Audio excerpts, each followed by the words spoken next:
Raja demi memilih gadis yang paling cantik. Memerintahkan bawahannya untuk membawa cetakan. Untuk menguji 3 kandidat. Mereka masing-masing adalah Putri Tia Diem Tam berasal dari Basora. Wanita Mesir yang menggoda, Angela. Berikutnya adalah Putri Ori dari Istanbul. Tapi karena ketiga putri itu sangat cantik, menjadi raja itu sulit untuk dipilih. Maka dia memerintahkan orang bijak itu untuk menanyakan 3 pertanyaan. Tanpa diduga, ketiga orang itu lewat. Untuk soal yang sulit, berikan jawaban yang terbaik. Raja sangat senang. Kemudian minta 3 orang untuk mengikuti pengujian putaran kedua. Jadi keluarkan aturan. Pilihlah orang dengan tubuh rasio emas terbaik. Tidak menyangka semua putri memiliki tubuh rasio emas. Bagian gemuk akan gemuk. Tanpa terkecuali mereka semua lulus tes kedua. Tidak ada jalan lain, raja memerintahkan bawahannya untuk membawakan meja. Di atas meja ada 3 cangkir. Kemudian raja berbicara. Jika ingin menjadi wanitaku, tidak hanya harus memiliki kecerdasan dan kecantikan yang tak tertandingi, tetap harus memiliki keberanian dan keberanian. Sesaat kemudian di aula utama beberapa saat kemudian di aula utama 3 budak muncul. Di bawah perintah raja. Setelah minum, 1 orang langsung jatuh ke tanah. Ternyata dari setiap 3 gelas wine, 1 di antaranya beracun. Melihat pemandangan ini, Tia Diem Tam begitu ketakutan. Ketika raja meminta mereka memilih gelas untuk diminum, penggoda Angelina pertama-tama memilih untuk menyerah. Raja juga tidak mempersulit mereka. Mengatakan aku menyerah sekarang tidak akan menyalahkan mereka. Setelah Angela pergi, meskipun Tia Diem Tam baru saja ketakutan, namun dia tetap tidak menyerah, jadi dia sengaja menyuruh Arya minum dulu. Tanpa diduga, Arya sangat berani dan mengambil gelas untuk diminum. Saat giliran Tia Diem Tam, pilih salah satu dari keduanya. Meski memegang gelas, dia tetap tidak berani meminumnya. Lalu tetap memilih menyerah. Kali ini, Arya mengambil gelas kedua dan meminumnya, tapi apa yang terjadi? Saat dia mengambil gelas ketiga untuk diminum, semua orang terkejut. Arya masih tidak apa-apa. Ternyata Arya sudah lama mengetahui bahwa raja adalah raja yang bijaksana. Tidak perlakukan kehidupan manusia seperti sampah. Budak itu baru saja jatuh. Hanya ikuti rencana raja. Tes ketiga. Bukan hanya ujian keberanian, tapi juga ujian keberanian. Kecerdasan Arya memenangkan hati raja. Segera dinobatkan sebagai ratu. Namun yang tidak disangka raja adalah putri ini akan selingkuh. Ratu meninggal karena dia mengkhianati raja. Segera diberikan kepada seorang budak. Ternyata putri sebelum dia terpilih menjadi ratu, dia sudah mengenal Riita. Dalam perjalanan untuk menaklukkan Raja Arya, dia bertemu dengan bandit dan menderita banyak korban jiwa. Dia juga menjadi tahanan. Untungnya, 1 miliar gadis cukup beruntung bisa melarikan diri. Di perjalanan, temui ksatria Riita. Riita tampak menyedihkan. Awalnya ingin menyelamatkan pembantunya. Tak berdaya, dia hanya punya 1 nafas tersisa. Sebelum meninggal Riita menyetujui permintaan pelayan itu. Untuk menyelamatkan putri mereka. Bilang saja posisi sang putri dicuri. Pelayan itu segera berhenti bernapas. Bawahannya melihat bahwa dia bermaksud menyelamatkan orang. Jadi bergandengan tangan melakukan hal-hal buruk.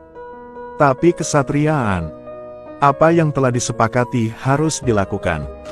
Tidak lama kemudian Riita mengumpulkan kuda-kudanya. Melalui petunjuk, mereka dengan cepat mengejar para perampok. Para perampok tidak pernah dilatih secara profesional. Dalam 1 pertandingan saja, ia dihajar hingga tewas oleh Riita. Pemimpin melihat situasi ini dan segera membawa sang putri dan melarikan diri. Pilihlah tempat yang mudah untuk dipertahankan namun sulit untuk diserang. Setelah Riita dikejar sampai ke kaki gunung, bawahan melihat medan yang sulit. Jika menyerang dengan tegas, mungkin harus kehilangan setengah dari pasukan. Riita membiarkan bawahannya melihatnya. Memilih untuk bernegosiasi sendiri. Pemimpin itu. Jadi dia meminta Riita untuk membeli kembali sang putri. Juga secara khusus biarkan Riita melihat barangnya terlebih dahulu. Setelah melihat Putri, Riita pun terkejut. Langsung tertarik dengan penampilannya. Dengan sangat cepat, 100 domba digunakan untuk pertukaran.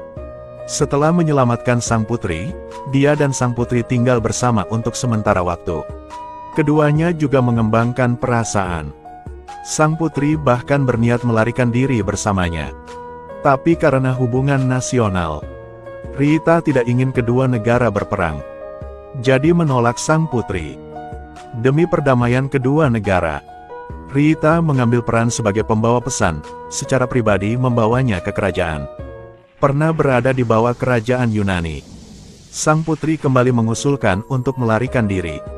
Namun Riita tetap teguh pada pendiriannya. Tidak ingin lari bersamanya.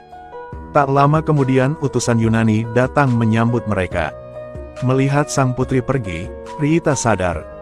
Cintaku padanya tidak bisa diputus. Jadi dia menggunakan identitas seorang utusan. Terutama berpartisipasi dalam seleksi area.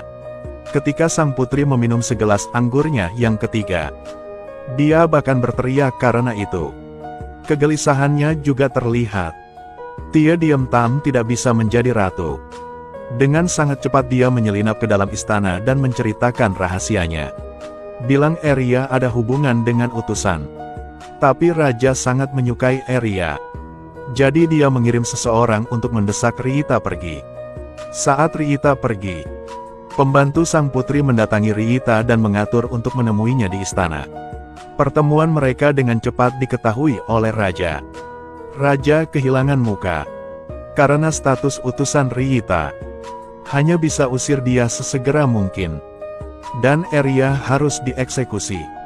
Ratu dihukum oleh raja dengan cambuk. Seorang pria tiba-tiba berdiri untuk mengaku bersalah padanya. Menurut hukum negara ini, lamaran pria itu sah. Di bawah cambuk Algojo, Riita dipukuli hingga daging dan darahnya tercampur. Gadis itu patah hati. Setelah selesai mencambuk, Eria masih harus dipenggal. Saat itu, beberapa pengemis tiba-tiba berdiri untuk membantu. Berdasarkan peraturan negara, pengemis menikmati malam sebagai terpidana mati wanita. Raja melihat seseorang mengajukan permintaan. Langsung memerintahkan Eria untuk memberi mereka hadiah 1 malam. Saat malam hari para pengemis bersiap menikmati keindahan, Riita menghentikan mereka di tengah jalan. Mereka membawa Eria dan melarikan diri. Namun yang tidak terpikirkan oleh Riita adalah ini. Semua adalah pengaturan yang dibuat oleh raja. Tidak lama kemudian mereka kehabisan kerajaan. Saat istirahat, seseorang menembakkan anak panah ke kantong air. Tidak ada sumber air. Ditambah lagi Riita terluka parah. Dengan sangat cepat Riita pingsan. Saat Eria sedang mencari air, raja muncul. Dia beritahu Eria, jika dia meninggalkan Riita, dia masih menjadi ratu dari 10.000 orang di bawah 1 orang. Tapi Eria karena orang yang dia cintai, masih memilih bersembunyi bersama Riita. Raja kini melemparkan sekantong emas. Dan tinggalkan 1 kalimat. Kau akan segera menemukanku. Eria tidak mengerti maksudnya. Dengan sangat cepat dia mengerti.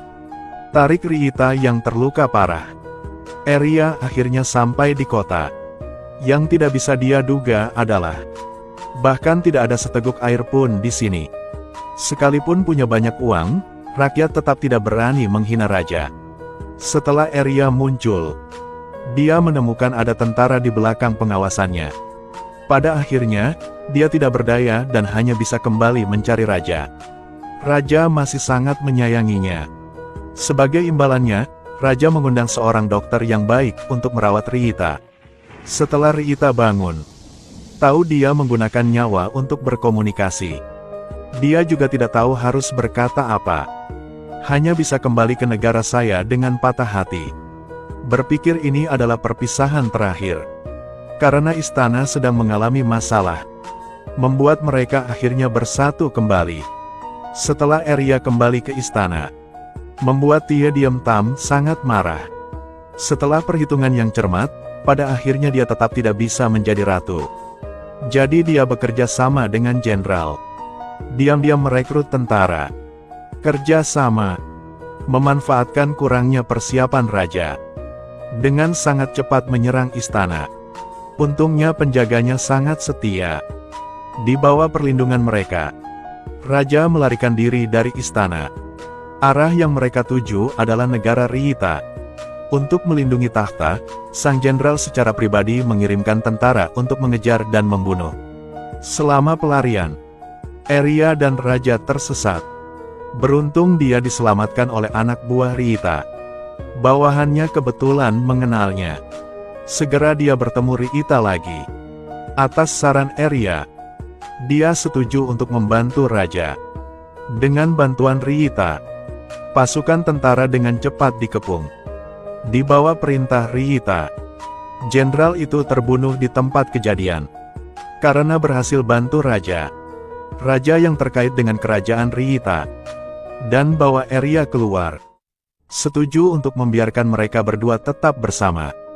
Dia diam-diam merencanakan pemberontakan. Karena kegagalan sang jenderal, akhirnya, dia ditembak mati. Ceritanya berakhir di sini. Sampai jumpa lain waktu.